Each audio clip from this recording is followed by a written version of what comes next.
Good morning, everybody. It's Emily.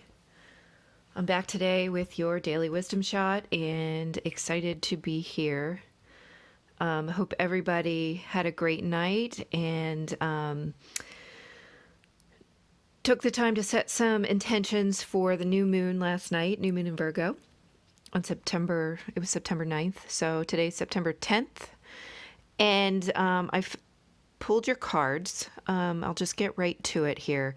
I use the same little 6 card spread I've been using, and I have showing in the past that the stagnancy that was keeping us trapped from really feeling our emotions or feeling our feelings, or perhaps our feelings keeping us trapped as well. That feeling of being trapped has been released. This was our energy probably about 2 days ago at this point, give or take a day or two, just depending on where you are in your energy. We've sort of released that mucking around in our emotions and wallowing and feeling, depressed and feeling stuck. And I think that's the important thing, is allowing this movement forward and cutting that away. In the present, we're getting the King of Cups and the Princess of Swords, which to me really speaks of emotional mastery, which is, kind of your typical meaning for the King of Cups. But I also feel like with the Princess of Swords coming in, that we're starting to cut away any of those unnecessary and probably unhealthy emotional ties, the ones that are maybe more codependent in nature and not truly based upon a healthy emotional attachment. And attachment in general, I would say, is not healthy. So it's like we're starting to cut those things away. And it can feel in this situation maybe a little harsh, because the King of Cups really tends toward maybe allowing too much emotion, allowing too much attachment. So the Princess of Swords has to come in and use some of that energy of truth and energy of separation and energy of, I guess, more of a harsh energy to get us to release those unnecessary bonds. And the King of Cups is the card of Cancer. So I'm a Cancerian myself, and I kind of understand the idea of understanding when to put up appropriate boundaries, right? Having that shell around you, which is not a bad thing all the time. So you don't want it to be so thick that nothing gets through it, but you do want to have appropriate boundaries. And the Princess of Swords allows you to start creating those things with the people in your life who may have been taking advantage of you and keeping you stuck in that Eight of Swords energy, where you felt like you couldn't move forward because you were responsible for their welfare, or that, inability to move forward may have been you trying to protect yourself, just like the crab, just like the Cancer crab, where you've got this hard shell around you, and that's keeping you from being able to move forward, making you unable to let yourself be vulnerable. So we're moving past that now in the present. And that is allowing us to address this feeling of imbalance and this feeling of lack, which is created by our giving too much and not receiving enough. And therefore, we indeed are in the state of lack by our own creation. And so the good news is that we're in full control of bringing things into balance. But right now, we've been somewhat out of balance. And so this is like the process of cutting those things away and making our boundaries known to people and setting those boundaries in a healthy way, and in a productive way, and hopefully in a loving way. And while this might, in contrast, seem a bit harsh, it actually is important to bringing you back into balance and to allowing the forward movement of the Chariot. Also a card of Cancer. So I feel like if we want to think about the energy that we want to hold right now, think about the energy of Cancer, which is a very loving, very warm, very emotional energy, but knowing how to set those boundaries. On the flip side of Cancer, there's a lack of vulnerability there and a desire to not be vulnerable, and so we need to recognize that there needs to be a balance between the two, between the setting of boundaries and between the allowing of the vulnerability. So in the near future, we have the actions that we're taking now helping to create the balance that lets us move forward in the connections and in the mission that we're on at this time, depending on, whatever that might be for you. And the underlying energy very appropriately came up as the Queen of Swords, which is that very balanced, take no shit kind of energy, but also cause no harm. So the Queen of Swords is not cruel. She is an incredibly loving individual, but she has been through some shit, and she knows when she needs to cut ties. She knows when she needs to move forward. But if you see in the background of that card, it's actually the image from the Lover's card of this deck.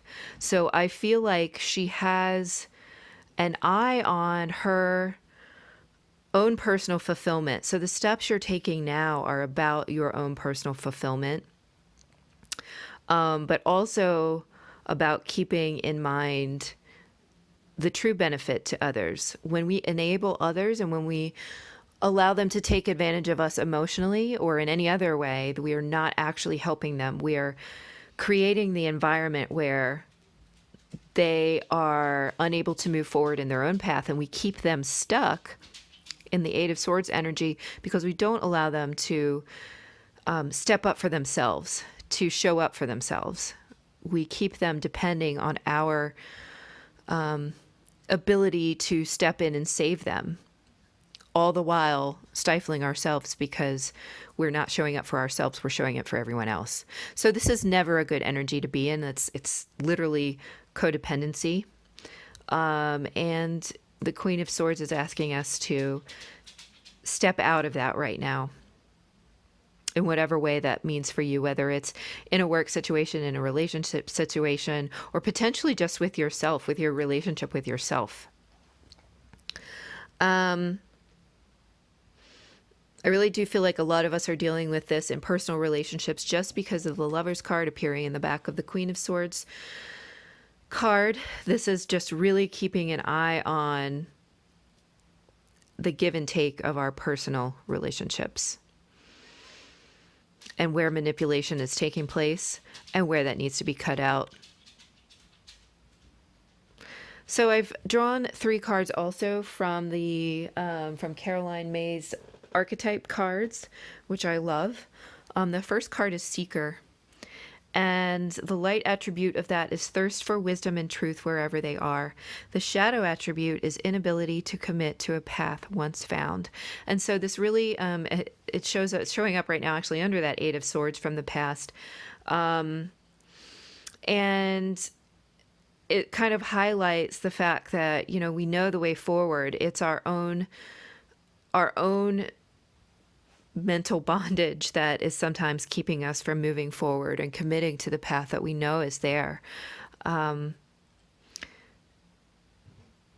of us, luckily, some of you are in the light attribute, knowing that that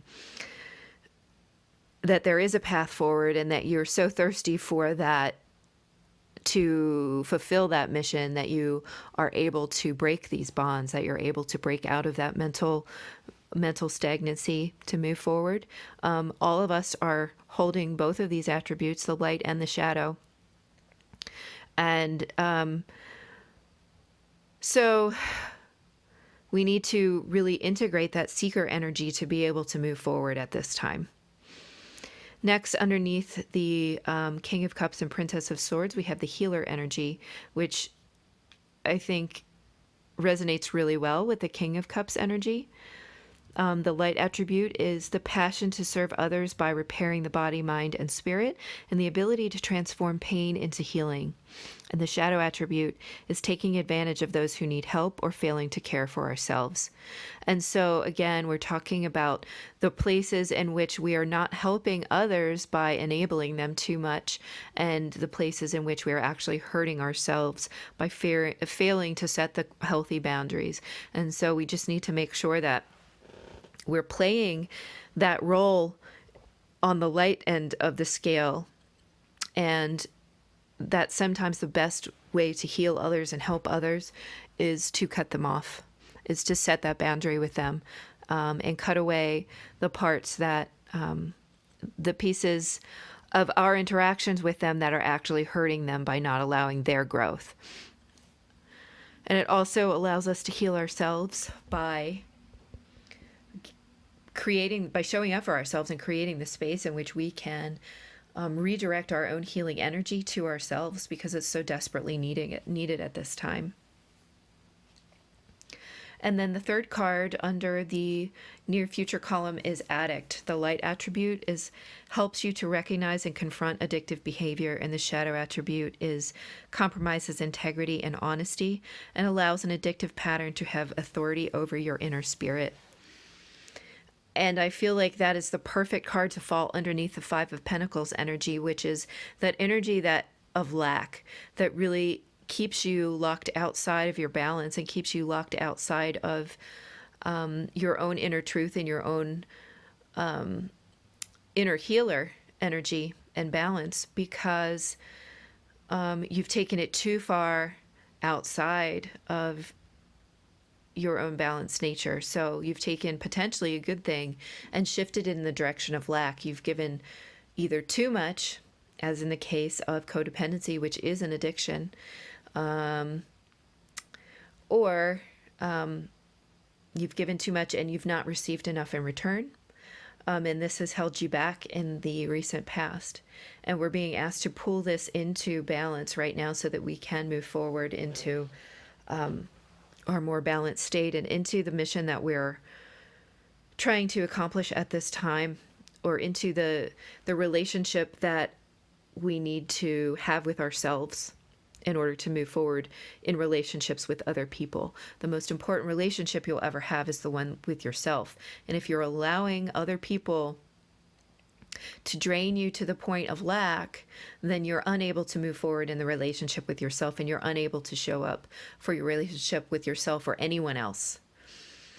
So that's the most important lesson, or most important wisdom I can impart to you for today, that we really need to show up for ourselves and allow that energy that we would so graciously give to everyone else to be there for us, so that we can bring ourselves into balance and allow this determined forward motion in our lives.